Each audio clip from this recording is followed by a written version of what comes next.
Hello friends, स्वागत है आपका मेरे इस प्यारे से यूट्यूब चैनल पे।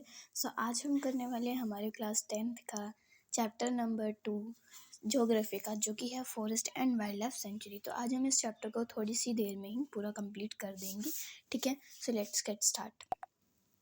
सबसे पहले बच्चों हमारा आता है बायोडिवर्सिटी और बायोलॉजिकल डाइवर्सिटी, ठीक है। बायो मतलब होता है एनिमल्स एंड प्लांट्स, ठीक है, और डाइवर्सिटी मतलब होता है प्लांट्स एंड एनिमल्स की काफ़ी सारी स्पीशीज़ होना, ठीक है। इतना समझ आ गया कि बायोडिवर्सिटी का मतलब ये होता है कि एनिमल्स एंड प्लांट्स की काफ़ी सारी स्पीशीज़ होना, ठीक है। We have many species of plants and animals in our country. इसीलिए बायोलॉजिकल डाइवर्सिटी कह लो या बायोडिवर्सिटी कह लो, यानी कि एनिमल्स और प्लांट्स के अलग अलग स्पीशीज़ होने पर जाती होना, ठीक है। और आगे पढ़ते हैं।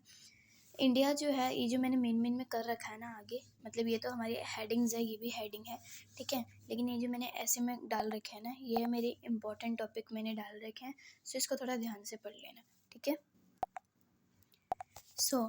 India is the world richest countries in terms of its vast array of biological diversity, यानी कि इंडिया जो है वो वर्ल्ड रिचेस्ट कंट्री है। किस क्राइटेरिया में? बायोलॉजिकल डाइवर्सिटी के क्राइटेरिया में इंडिया जो है वो वर्ल्ड रिचेस्ट कंट्री है, ठीक है। अब पढ़ते हैं कंजर्वेशन ऑफ फॉरेस्ट किस तरीके से शुरू हुआ हमारे इंडिया में, या फिर किस तरीके से हुआ हेल्ड, ठीक है। बढ़ते हैं।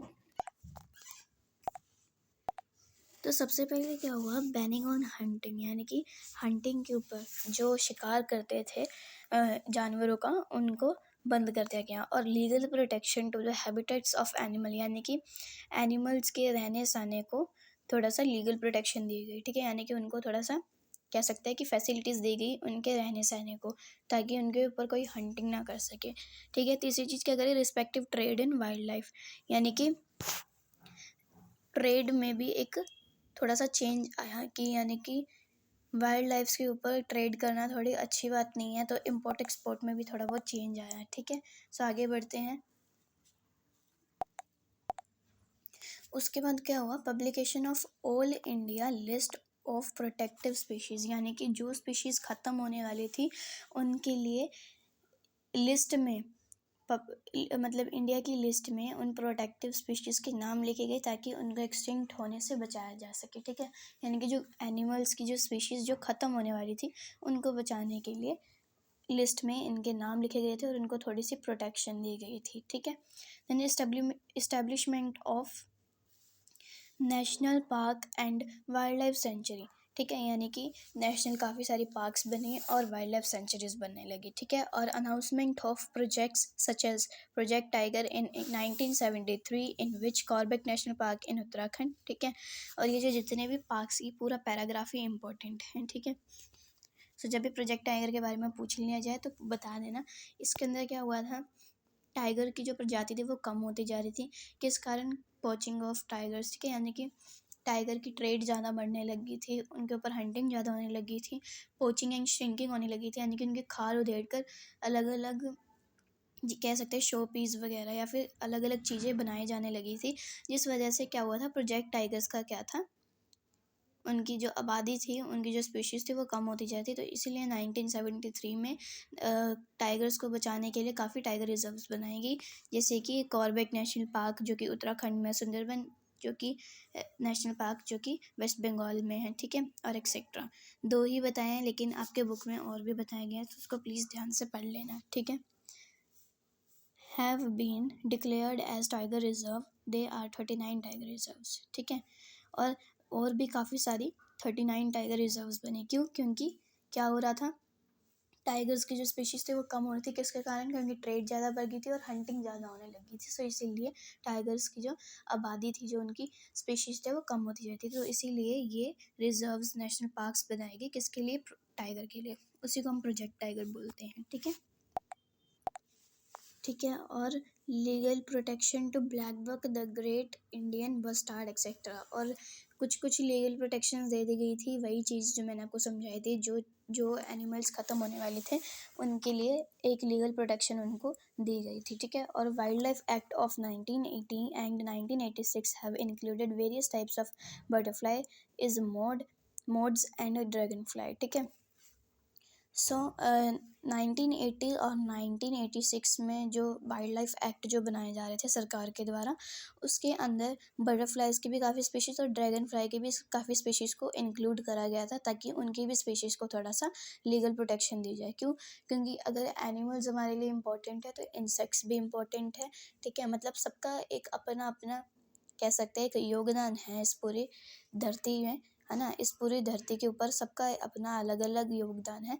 सो इसीलिए सबकी इम्पोर्टेंस है हमें, इंसेक्ट हो, रेप्टाइल्स हो, जो भी हो, ठीक है, या फिर एनिमल्स हो, प्लांट्स हो, ठीक है। और act of 1991 addition of plants to, यानी कि प्लांट्स के बारे में भी 1991 में एक्ट बनाया गया ताकि उनको भी थोड़ी सी लीगल प्रोटेक्शन मिली। ठीक है, देन अब हम पढ़ेंगे टाइप्स ऑफ फॉरेस्ट, जो कि इम्पोर्टेंट टॉपिक आ गया है अब हमारा। ठीक है, जिस पे भी मैंने पहले से मार्क लगा रखा है। सबसे पहले आता है हमारा रिजर्व्ड फॉरेस्ट, ठीक है, देन प्रोटेक्टेड फॉरेस्ट और अनक्लास्ड फॉरेस्ट। ये तीन टाइप्स के फॉरेस्ट होते हैं। पहला क्या होता है? रिजर्व्ड फॉरेस्ट होता है, दूसरा प्रोटेक्टेड फॉरेस्ट होता है, एंड तीसरा अनक्लास्ड फॉरेस्ट होता है। अब इसके बारे में हम डिटेल में पढ़ेंगे। ठीक है, तो रिजर्व्ड फॉरेस्ट क्या होता है? सबसे पहले कंसीडर्ड एज मोस्ट वैल्यूएबल, यानी कि इसको मोस्ट वैल्यूएबल कंसीडर कर दिया गया था किसके द्वारा? गवर्नमेंट के द्वारा। ठीक है, देन दूसरी चीज़ टेक्स नहीं होगा, ये स्टेट्स होगा, सॉरी स्टेट्स होगा। States like Jammu and Kashmir, Andhra Pradesh, Uttarakhand have a large percentage of reserved forest. ठीक है, और ये जो है ना, जैसे जम्मू कश्मीर हो गया, आंध्र प्रदेश हो गया, उत्तराखंड हो गया, ये ज़्यादातर जो है ना, मतलब इनका जो ज़्यादातर जो फॉरेस्ट है वो रिजर्व्ड फॉरेस्ट के द्वारा मतलब पूरा है। ठीक है, वो रिजर्व्ड फॉरेस्ट कहलाया जाता है। ज़्यादा जो इनमें जो जितना भी जंगल आता है ना इनके एरियाज़ में, जैसे जम्मू एंड कश्मीर हो गया, आंध्र प्रदेश में जितने भी जंगल है वो ज़्यादातर रिजर्व्ड फॉरेस्ट के अंडर में ही है। ठीक है यानी कि उनको रिजर्व्ड फॉरेस्ट ही कहा जाता है। ठीक है, ठीक है, सो कहने का मतलब मेनली यही है। और दूसरी चीज़ आप ये भी लिख सकते हो, पहले तो आपने तीन चीज़ें आपने ज़रूर लिख के आनी है हर एक फॉरेस्ट के बारे में। ठीक है, फर्स्ट चीज़ ये कि जो दो फर्स्ट एंड सेकंड चीज़ जो मैंने लिखवाई हुई है यही दोनों। ठीक है, बाकी तीसरी चीज़ आप ये भी लिख सकते हो कि ये जो रिजर्व्ड फॉरेस्ट जो हैं ये गवर्नमेंट के अंडर में होते हैं। ठीक है, अब पढ़ते हैं प्रोटेक्टेड फॉरेस्ट के बारे में। These are protected from any further depletion. ठीक है, मतलब इसके ख़त्म होने से, ख़त्म ना होने के लिए इसको प्रोटेक्ट करा जाता है, यानी कि ये ऐसे हैं कि ये ख़त्म भी हो सकते हैं। सो इसीलिए इनको प्रोटेक्ट करना इंपॉर्टेंट है। उन फॉरेस्ट को हम प्रोटेक्टेड फॉरेस्ट बोलते हैं। ठीक है, कंट्रोल्ड बाय फॉरेस्ट डिपार्टमेंट, इसके अंदर मैंने तीनों ही बता रखे हैं। ठीक है, कंट्रोल्ड बाय फॉरेस्ट डिपार्टमेंट जो है इसको कंट्रोल करता है प्रोटेक्टेड फॉरेस्ट को, यानी कि इनके हाथ में ही होता है इसका कंट्रोल। ठीक है, then this is a checks like Haryana, Punjab, Bihar have most of opposed exposed under protected forest, यानी कि आंध्र प्रदेश हो गया, हरियाणा हो गया, पंजाब हो गया, बिहार हो गया, इनका ज़्यादातर जो फॉरेस्ट एरिया जो है उनको वो जो है वो प्रोटेक्टेड फॉरेस्ट के अंडर ही है। ठीक है, अगले टॉपिक पे चलते हैं। अब पढ़ेंगे अनक्लास्ड फॉरेस्ट के बारे में। अनक्लास्ड फॉरेस्ट कौन से होते हैं? These are managed by local community, local community के द्वारा ये ओन किए जाते हैं। क्या? Unclassed forest. ठीक है, then parts of Gujarat and all north eastern states जो हैं और गुजरात का जो आधा पार्ट है वो ज़्यादातर इन फॉरेस्ट में ही आता है, यानी कि अनक्लास्ड फॉरेस्ट में, जिसकी हमें ज़्यादातर ज़रूरत नहीं है, या कह सकते हैं जो ज़्यादा उपजाऊ नहीं है, या फिर वहाँ पे जो एनिमल्स हैं वो रहने लायक नहीं है। सो इसलिए उनको हम अनक्लास्ड फॉरेस्ट बोलते हैं। अब परमानेंट फॉरेस्ट पढ़ते हैं। परमानेंट फॉरेस्ट मैं मानती हूँ जो मैंने आपको तीन ही समझाए थे, reserved forest, protected forest and अनक्लास्ड forest, वो तो हो चुके हैं। परमानेंट फॉरेस्ट वो होते हैं जो कि रिजर्व्ड एंड प्रोटेक्टेड दोनों को हम परमानेंट फॉरेस्ट बोलते हैं। ठीक है, रिजर्व्ड और प्रोटेक्टेड फॉरेस्ट को हम परमानेंट फॉरेस्ट भी बोलते हैं, दोनों को। ठीक है, एक को नहीं, दोनों को बोलते हैं। ठीक है, सो ये कोई अलग से कोई नहीं है।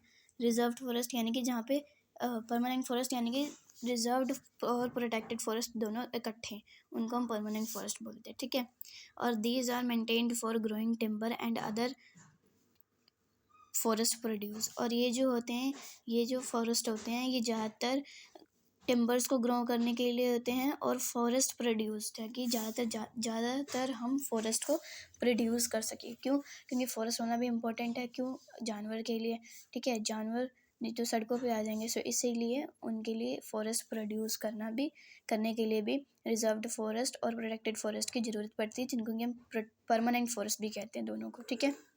और मध्य प्रदेश जो है उसके पास 75% जो है फॉरेस्ट वो परमानेंट फॉरेस्ट में ही आता है, ठीक है। यानी कि परमानेंट फॉरेस्ट के अंडर में ही मध्य प्रदेश का 75% ऑफ फॉरेस्ट जो है वो परमानेंट फॉरेस्ट के अंडर ही आता है। अब नेक्स्ट टॉपिक पे चलते हैं। अब पढ़ेंगे कम्युनिटी एंड कंजर्वेशन, ठीक है। Local communities are playing an active role in conservation strategies, ठीक है। यानी कि अपने फॉरेस्ट्स को बचाने के लिए लोकल कम्युनिटीज़ ने भी काफ़ी सारे रोल प्ले करे हैं, ताकि उनकी जो फॉरेस्ट है ये कंजर्व हो सके। जैसे कि Sariska tiger reserve villages fight against mining.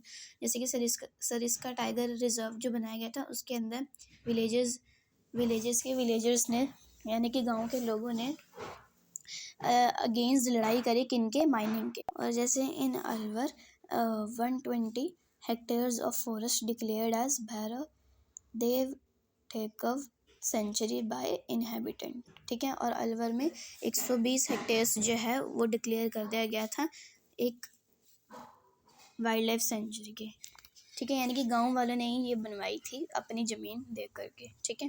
Then nature worship has also lead to preservation of trees such as Mundas example worship mama and kadamba trees, ठीक है। और नेचर को वर्शिप करने वाले भी एक टाइप के प्रिजर्वेशन ही होते हैं, यानी कि कंजर्वेशन ही होता है एक टाइप का। क्यों? क्योंकि अगर हम नेचर को पूजेंगे तो अगर नेचर को कोई दुख पहुँचाने आएगा तो हम क्या सह लेंगे? नहीं ना। सो इसीलिए नेचर को वर्शिप करना भी एक प्रिजर्वेशन ही होता है, ठीक है। अब नेक्स्ट टॉपिक पे चलते हैं। अब बस हमारा थोड़ा सा रह गया, वो भी चिपको मूवमेंट ही है। जैसे चिपको मूवमेंट हो गया, इसके बारे में मैं डिटेलिंग में तो नहीं समझा पाऊँगी, ठीक है, लेकिन मैं चलो समझा ही देती हूँ आपको डिटेलिंग में। बाकी एक मिनट पहले ये बीज बचाओ आंदोलन पढ़ लेते हैं। Beej Bachao Andolan Tehri and Navdanya to crop production best and in return they get non timber forest producers.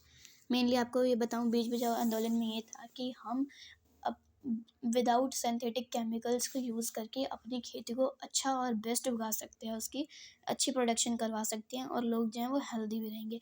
अब चिपको मूवमेंट को पढ़ते हैं, उसके बाद आपका ये जो चैप्टर है ये फुली कंप्लीट है। अब चिपको मूवमेंट जो है ना ये हिमालयज़ में हुआ था, ठीक है, हिमालयज़ के एरियाज़ में हुआ था ये। इसके अंदर क्या था, काफ़ी लोग जैसे कंट्रैक्टर्स जो थे वो काटने आ रहे थे पेड़ों को अपना कुछ बनाने के लिए, जैसे, ठीक है, एफॉरेस्टेशन हो रहा था मेनली। तो इसीलिए वहाँ के लोगों ने क्या कर दिया था, वो पेड़ से चिपक गए थे कि हम काटने नहीं देंगे। तो ऐसा कि कम्युनिटी ने एक ऐसा एक्टिव रोल प्ले करा कि वो भी अपनी कंजर्वेशन स्ट्रेटजीज़ को पूरा करने के लिए, है ना। सो वही चीज़ आएगी जैसे हमने पढ़ा था कम्युनिटी एंड कंजर्वेशन, ठीक है। यानी कि कम्युनिटीज़ ने भी काफ़ी एक्टिव रोल प्ले करा कंजर्वेशन के लिए, ठीक है। सो ये चिपको मूवमेंट उसी के अंदर आता है। बाकी आपका ये चैप्टर हो चुका पूरा कंप्लीट। मिलते हैं अपने नेक्स्ट वीडियो के साथ, जब तक के लिए बाय बाय।